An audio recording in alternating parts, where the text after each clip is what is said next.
अस्सलामु अलैकुम वरहमतुल्लाहि वबरकातुहू। नाज़रीन, ये कायनात हैरानकुन और पेचीदा तरीक़े से हरकत कर रहे हैं। इसमें सियारों और सितारों की बनावट और इसके एक ख़ास मदार में घूमना और इसके अलावा बहुत से राज है जो इंसान को हैरत में मुब्तला कर रहे हैं। हम अगर अपने निज़ाम शमसी में देखें तो हर सियारा अपने मदार में अपने मुकर्रर वक्त के हिसाब से घूम रहा है। इसमें हमारे ज़मीन को अल्लाह ताला ने ऐसे जगह पर रखा जहाँ ज़िंदगी अपने अरूज पर चल रहा है। यहाँ न गर्मी ज़्यादा है न सर्दी, यहाँ पर हर जानदार के लिए ज़बरदस्त ज़िंदगी मौजूद है। नाज़रीन, अगर ये सियारे थोड़ी सी भी अपने मदार से हट जाए तो ऐसा तबाही आएगा तो हमारे गुमान में भी नहीं होगा। लेकिन इसके लिए एक ऐसे ज़ात मौजूद है जो पूरे सब कुछ उसके कंट्रोल में है। जब तक अल्लाह ताला उसको हुक्म नहीं देता तो ये सियारे और सितारे अपने मदार से 1 इंच भी इधर उधर नहीं होगा।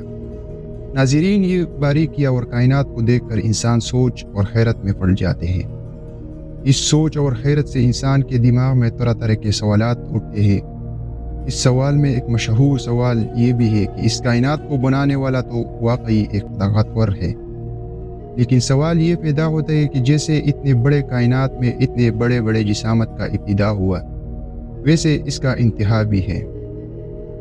लेकिन इस कायनात को बनाने वाला का इब्तिदा कैसे हुआ, ये वो सवाल है जो मुल्हिद अक्सर सोचते हैं, और इस सोच के बिना पर वो रब कायनात के ज़ात से इनकार कर रहे हैं। इन मुल्हिदों में ज़्यादातर तादाद इन लोगों का है जो कुछ न कुछ साइंस के बारे में इल्म रखते हैं।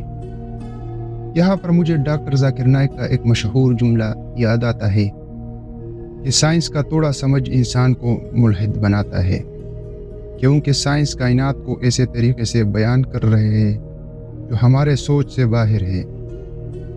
और ये कायनात तो अल्लाह ताला की एक छोटा सा बनावट है। यहाँ पर ये सवाल पैदा होता है कि अगर ये देखने वाले कायनात तक हमारे सोच नहीं पहुँच सकते तो कैसे इसके बनाने वाले तक हमारे सोच पहुँच जाएगा।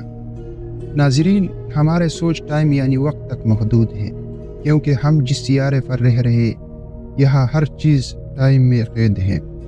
हर जिस्म का अगर इब्तिदा है तो इसका इंतहा भी है, लेकिन अल्लाह ताला ने वक्त इस कायनात पर लागू किया। अल्लाह ताला वक्त में नहीं वक्त के बाहर है, क्योंकि वक्त भी अल्लाह ताला की पैदा करदा एक मखलूक है। तो मखलूक के हुक्म खालिक पर कभी भी लागू नहीं होता।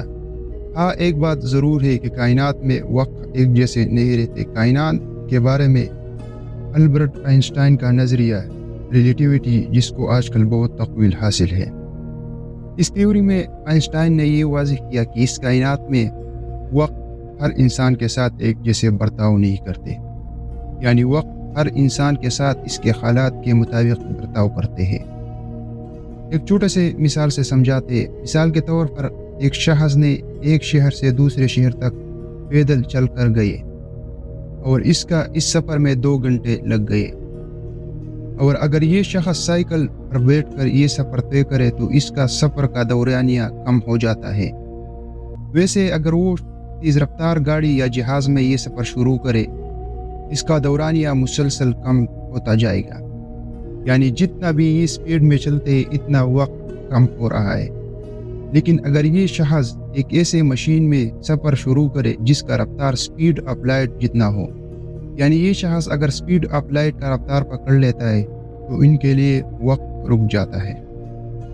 तो इस बात का एक मतलब ये भी है कि वक्त एक अलग कानून है और ये इस सब कायनात पर लागू हो गया है। इस वक्त से हम हर चीज़ का उम्र नापते हैं, यानी अगर हम किसी इंसान का बचपन, जवानी और बुढ़ापा मालूम करते हैं तो वो इस वक्त से हमें मालूम होते हैं। यानी वक्त एक ऐसा चीज़ है जो हमें हर चीज़ का इब्तिदा और इंतहा दिखाता है। तो इससे ये वाज़ेह हो गया कि वक्त एक मखलूक है, इसके खालिक सुपर पावर है। वही ज़ात ने इस कानून यानी वक्त को इस कायनात पर लागू किया, और बेशक अल्लाह ताला इससे बेनियास है। इस ज़ात के लिए वक्त नहीं है जिससे हम इस ज़ात की इब्तिदा मालूम करें। जब अल्लाह ताला के लिए इब्तिदा नहीं है तो इससे ये भी मालूम हुआ कि इसके लिए कोई इंतहा नहीं है, क्योंकि हर इंतहा के लिए इब्तिदा ज़रूरी है। यानी बुढ़ापे से पहले जवानी ज़रूरी है, اور جوانی سے پہلے بچپن ضروری ہے، اور بچپن سے پہلے پیدائش ضروری ہے، اور یہ سب کچھ ہمیں وقت کی مدد سے معلوم ہو رہی ہے۔ اور اللہ تعالیٰ کو وقت کی ضرورت نہیں ہے، وہ زمانے اور وقت سے باہر ہے، وقت کا قانون اس پر لاگو نہیں ہے، وہ ہمیشہ رہنے والا ذات ہے، اور اس نے اس صفت میں ہمیں بھی اپنے ساتھ شامل کیا۔ اگر دنیا میں انسان اس کے حکم کے مطابق زندگی گزارے تو وہ آخرت میں ہمیشہ کے لیے سکون کا زندگی پائے گا۔ اللہ سے دعا ہے کہ ہم سب کو وہ سکون کا زندگی عطا فرمائے۔ آمین ثم یا رب العالمین۔